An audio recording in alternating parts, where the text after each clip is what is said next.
প্রিয় সুধী, ওয়ারিশ সূত্রে প্রাপ্ত পৈতৃক সম্পত্তিতে ভাই এবং বোনদের দখল কিভাবে নির্ণয় হবে সেই বিষয়টি নিয়ে আমি আজকে কথা বলবো। ভিডিওটি শেয়ার করে রেখে দিন যদি এখন সময় না থাকে পরবর্তীতে দেখার জন্য নিজের টাইম লাইনে, আর এখন মনোযোগ দিয়ে দেখে নিন যদি সময় থাকে। ব্যাপারটি হচ্ছে, একটি উল্লেখযোগ্য মামলা রয়েছে হাইকোর্ট ডিভিশনের। এই মামলার প্রতিষ্ঠিত রায় হচ্ছে যে মামলাটি হচ্ছে লালবানু এবং অন্যান্য ভার্সেস মোহাম্মদ ইয়াসিন আব্দুল আজিজ এবং অন্যান্য 42 ডিএলআর 335 নম্বর পৃষ্ঠায় এই মামলাটি সাইটেড হয়েছে। এই মামলায় বলা হয়েছে যে ওয়ারিশ সূত্রে প্রাপ্ত পৈতৃক সম্পত্তিতে ভাইদের সাথে বোনদেরও এজমাল দখল আছে মর্মে পরিগণিত হবে। অর্থাৎ আমরা অনেক ক্ষেত্রে ব্যাপারটি এরকম হয়, বোনরা যখন সম্পত্তি নিয়ে আসতে যায় বাবার বাড়িতে, তখন এই বস্তুটি বলা হয় যে তুমি এখন দখলে নাই।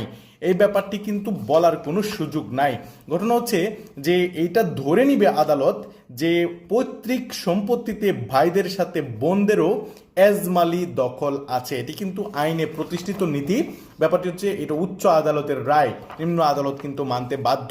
ধন্যবাদ, আশা করি বিষয়টি বুঝতে পেরেছেন। ভিডিওটি শেয়ার করতে ভুলবেন না এবং চ্যানেলটি সাবস্ক্রাইব করতে ভুলবেন না, পেজটি ফলো দিতে ভুলবেন না। আসসালামু আলাইকুম ওয়া রাহমাতুল্লাহি ওয়া বারাকাতুহু।